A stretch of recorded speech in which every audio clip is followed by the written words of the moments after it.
ये गीत में इसी समूह गीत है। धरती को सोना बनाने वाले भाई रे, धरती को सोना बनाने वाले भाई,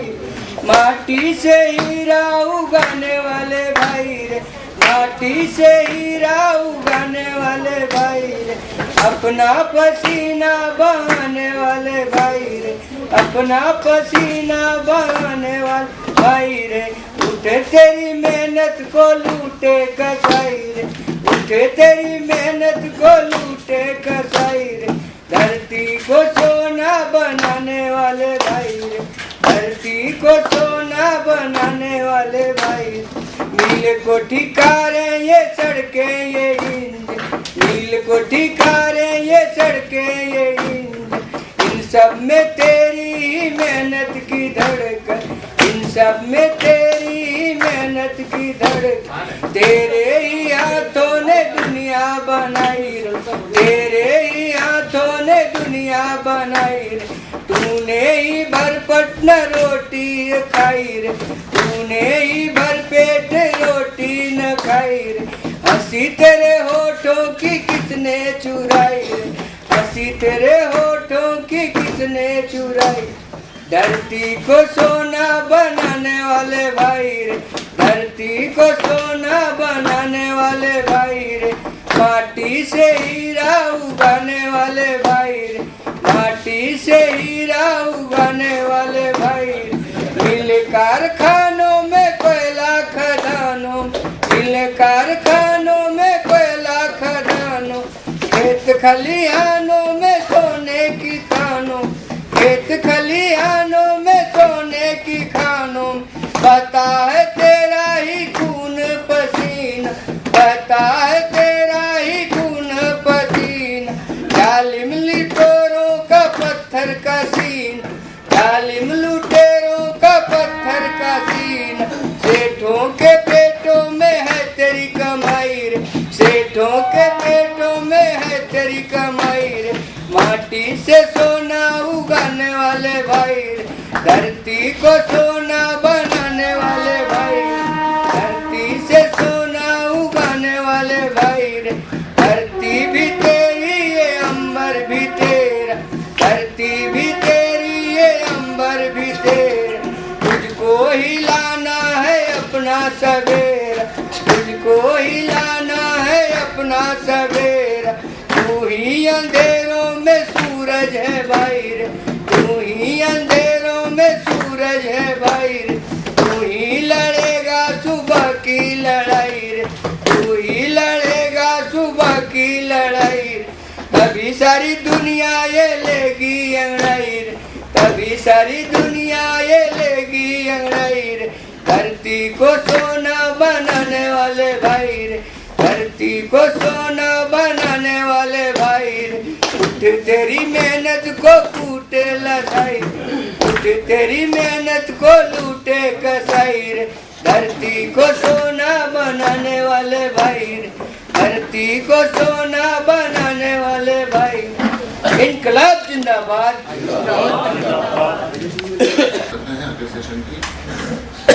जो सुबह में नहीं हो पाया आनंद जी रात उससे वो टाइम नहीं आ पाए, तो सबसे पहले मैं रिक्वेस्ट करूँगा आनंद शर्मा को, तो हिमाचल प्रदेश के बारे में जो दशहरा की क्या उसके बारे में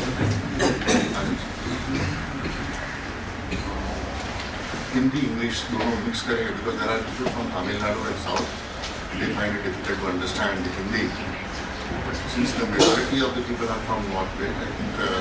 speaking both the languages. Thank you भैया जी। हिमाचल के बारे में थोड़ी जो परिस्थितियाँ हैं वो जो माइक थोड़ा पास में, माइक साथ में, हिमाचल की जो परिस्थितियाँ हैं वो थोड़ी सी अलग हैं, भिन्न हैं बाकी के भारत के देश से, क्योंकि हिमाचल एक पहाड़ी राज्य है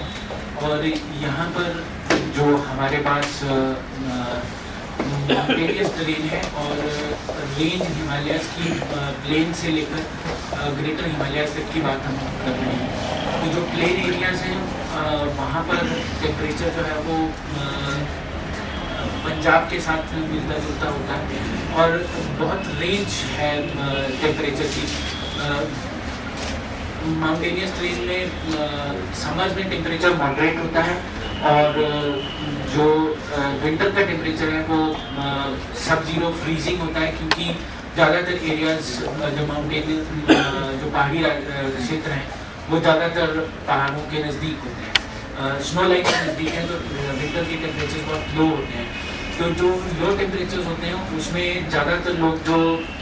जिनको हम होमलेस बोलते हैं वो या तो माइग्रेट कर जाते हैं या फिर उनको टेम्परेरी कुछ समय के लिए अपने लिए कुछ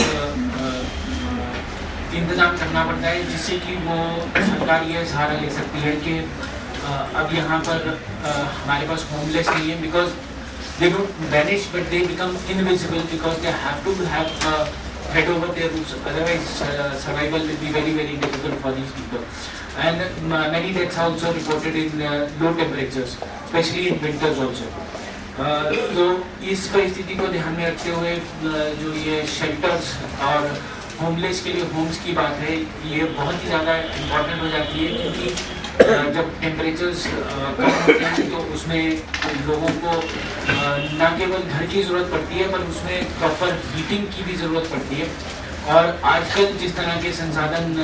लोगों के पास हैं तो उसमें लोगों का सबसे ज़्यादा बड़ा गुजारा हीटिंग के लिए इलेक्ट्रिसिटी से होता है और एलपीजी पे या केरोसिन पे है, क्योंकि रूरल एरियाज़ में बहुत कम एरियाज में डिपेंडेंस अब वुड पे हो गई है और इसलिए ये बहुत इम्पोर्टेंट हो जाता है कि हीटिंग अरेंजमेंट के साथ साथ शेल्टर की बात की जाए। तो हिमाचल की परिस्थितियाँ कुछ इस तरह से हैं कि 2 बड़े शहर हैं, शिमला और धर्मशाला, और 10 के करीब अर्बन सेंटर्स हैं जो डिस्ट्रिक्ट हेडक्वार्टर्स हैं, और उसके एडिशन में हमारे पास कुल कोई 8 या 10 इंडस्ट्रियल एरियाज हैं जिनको सरकार ने प्रमोट किया हुआ है। और यहाँ पर माइग्रेटरी पॉपुलेशन है, और जो हमारा शिमला है वहाँ पर माइग्रेटरी पॉपुलेशन बहुत किस्म की है। एक माइग्रेटरी पॉपुलेशन वो है जो वहाँ पर लेबर का काम करती है, जो कुलियज का काम करती है, सामान ढोने का काम करते हैं। दूसरा वहाँ पे कंस्ट्रक्शन लेबर है, और तीसरा जब टेम्परेचर्स मॉडरेट होते हैं समर्स में तो बहुत सारे लोग गर्मी से बचने के लिए शिमला में या हिमाचल की तरफ को माइग्रेट कर जाते हैं। तो टेम्परेचर्स तब टॉलरेबल होते हैं और इसलिए वो लोग बाहर भी रह सकते हैं, बाहर रहने की कोशिश करते हैं, पर फिर भी उनके लिए अगर शेल्टर की हम बात करते हैं, क्योंकि अदरवाइज अगर हम देखें तो वो लोग वही हैं जो वैसे भी होमलेस हैं और जो माइग्रेट कर रहे हैं मॉडरेट टेम्परेचर की तरफ को, वो होमलेस ही हैं वहाँ पर भी और जहाँ से वो आ रहे हैं वहाँ पर भी। इसके साथ साथ हिमाचल एक टूरिस्ट सेंटर भी है, तो बैगिंग का भी काफ़ी ज़्यादा उसमें लोगों की तादाद बढ़ जाती है जो बैगिंग के लिए हिमाचल में आते हैं। रिलीजियस प्लेसेस भी हैं जहाँ पर बेगर्स मिलते हैं और वो लोग बाहर ही रहते हैं, उनके लिए कोई शेल्टर्स का कोई इंतज़ाम नहीं किया गया। जहाँ तक बात है इविक्शंस की, तो अगर हम इसकी बैकग्राउंड को देखें हिमाचल में संक्षिप्त में, तो इविक्शंस 2 तरह से हुई हैं। एक तो जो बड़े प्रोजेक्ट्स आए हैं उनसे डिस्प्लेसमेंट हुई है और उनसे इविक्शन भी हुई है, जैसे कि भाखड़ा डैम, हम सब जानते हैं भाखड़ा डैम के बारे में। भाखड़ा डैम में करीबन 26,000 के करीब फैमिलीज़ को डिस्प्लेस होना पड़ा था भाखड़ा डैम की वजह से, और कुछ लोगों को उसमें मुआवजा मिला था, बाकी लोगों को मुआवजा नहीं मिला। कुछ लोगों को राजस्थान में लैंड अलॉट की गई थी और कुछ लोगों को हिसार में हरियाणा में की गई थी। तो आज दिन तक उन लोगों को 1965 से लेकर आज दिन तक they have not been able to take possession of the land which was allotted to them, because at the time when it was allotted the people they could not take possession of the lands because it was not developed, it was not proper, it was not habitable. और कुछ समय के बाद जब land पर pressure बढ़ा या लोगों को पता चला कि यहाँ पर कोई नया शहर बन सकता है, तो वहाँ पर लैंड माफिया सक्रिय हो गया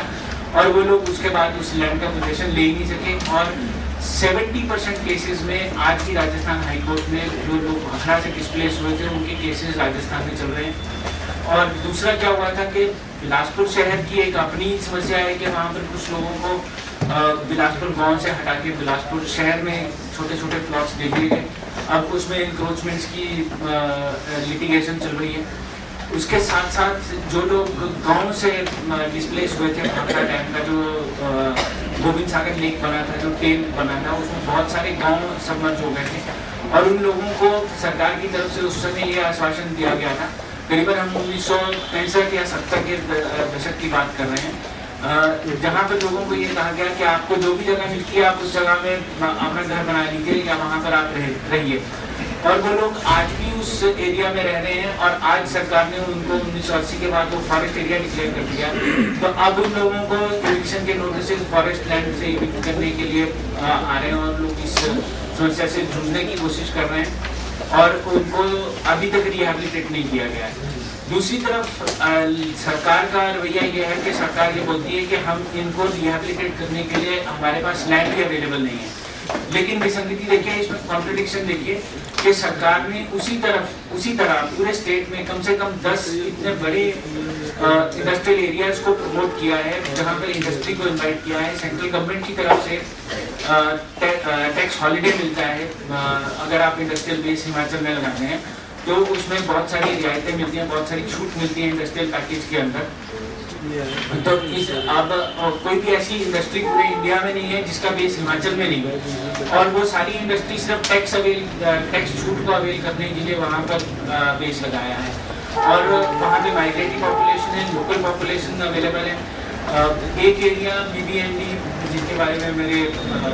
कलीग हैं यहाँ पर मिस्टर राजीव, वो आपको विस्तार से बताएंगे और वहाँ पर पॉपुलेशन माइग्रेटरी है, उनके लिए कोई भी रहने का इंतजाम नहीं किया गया और वो लोग स्लम एरियाज में एक तरह से रह रहे हैं। अगर हम शिमला में इलेक्शन की बात करें तो 2005 में हाई कोर्ट ने एक ऑर्डर पास किया था कि जो लोग इन फॉरेस्ट लैंड में इंक्रोचमेंट करके रह रहे हैं तो उनको सबको इविक्ट कर दिया जाएगा। उस केस को लेकर हम लोग सुप्रीम कोर्ट आए थे और ये दिसंबर के दिन थे। तो दिसंबर से हमें सुप्रीम कोर्ट में सिर्फ इतनी सी राहत मिली कि जो 2 महीने सर्दी के दिन है उसमें लोगों को इविक्ट नहीं किया जाएगा और उसमें जितने लोगों को टारगेट किया गया, more than about 15,000 people were targeted in that eviction campaign जो शिमला की स्टेशन ने चलाया। और उसमें उन लोगों ने क्या किया कि पहले तो उन लोगों को इलेक्शन के समय पे रेगुलराइज्ड कॉलोनीज का नाम दिया गया और फिर जब कोर्ट ने ऑर्डर दिया तो वो सिर्फ बहुत ही लो इकोनॉमी के लोग जो उन कॉलोनीज में रह रहे थे उनको टारगेट किया गया इविक्शन के लिए और बहुत सारी फैमिलीज और बहुत सारे लोगों को शिमला से बाहर माइग्रेट करना पड़ा क्योंकि उन लोगों के पास घर नहीं थे। जो मजे की बात यह है कि जब हम कोर्ट में भी इस केस को लड़ रहे थे तो हमने कोर्ट में ये सब तथ्य बताए थे कि इन लोगों के पास बिजली का कनेक्शन है, पानी का कनेक्शन है, वोटर कार्ड बने हुए हैं, राशन कार्ड बने हुए हैं और कुछ फैमिलीज को तो उस जगह पे 25 साल तक हो गए थे, लेकिन फिर भी उनके खिलाफ वो इलेक्शन का ड्राइव जो है वो एडमिनिस्ट्रेशन ने कोर्ट के बोलने पर शुरू किया। तीसरी समस्या पूरे हिमाचल में जो है वो स्ट्रीट वेंडर्स को लेकर है, क्योंकि सरकार की कोई भी स्थायी रूप से कोई भी ऐसी स्कीम नहीं है जिसमें स्ट्रीट वेंडर्स को रिहेबिलिटेट करने का कोई सरकार स्कीम बनाए। तो स्ट्रीट वेंडर्स को आए दिन टारगेट किया जाता है लोकल एडमिनिस्ट्रेशन की तरफ से, उनका सामान जब्त कर लेते हैं, उनको जेल में डाल देते हैं और उनको कई बार रोजी रोटी कमाने के लिए जो उनको स्पेस चाहिए वो वहाँ से उनको हटा देते हैं। तो स्ट्रीट वेंडर्स की एक अलग से प्रॉब्लम है। और तीसरी बात क्या है कि जो अर्बन सेंटर्स हैं वहाँ पर कोई भी प्लानिंग नहीं है। लोग बहुत मेहनत करने के बाद एक छोटा सा घर बना तो लेते हैं, लेकिन वो घर ना होने के बराबर ही है, क्योंकि या तो उस माउंटेनियस ट्रेन की बात कर रहे हैं हम, तो उस घर तक पहुंचने के लिए गाड़ी नहीं जा सकती, आपको बहुत दूर तक पैदल चलना पड़ता है। और इमरजेंसी में जैसे किसी को हॉस्पिटल लेकर जाना है या मान लीजिए कोई अर्थक्वेक आ जाए, तो ऐसे बहुत सारे इलाके होंगे शिमला के अंदर ही जहाँ पर रिलीफ और रिहेबिलिटेशन जो है वो पहुँचाने में it will be almost impossible because of the concrete jungles that have come up in the urban areas. There is no planning, there is no town and country planning department. It is there, but it is not functioning. And populist schemes are followed by the government to overrule all those plans. तो ये सब इसमें हो रहा है. मैं राजीव जी से request करूँगा कि वो अपनी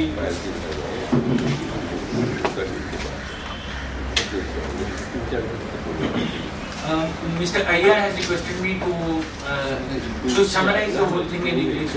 Well, I spoke about displacement from Bhakra Dam and all other projects that have come up in Himachal. Then I spoke about industrial areas where migratory population is situated. Displaced people have not been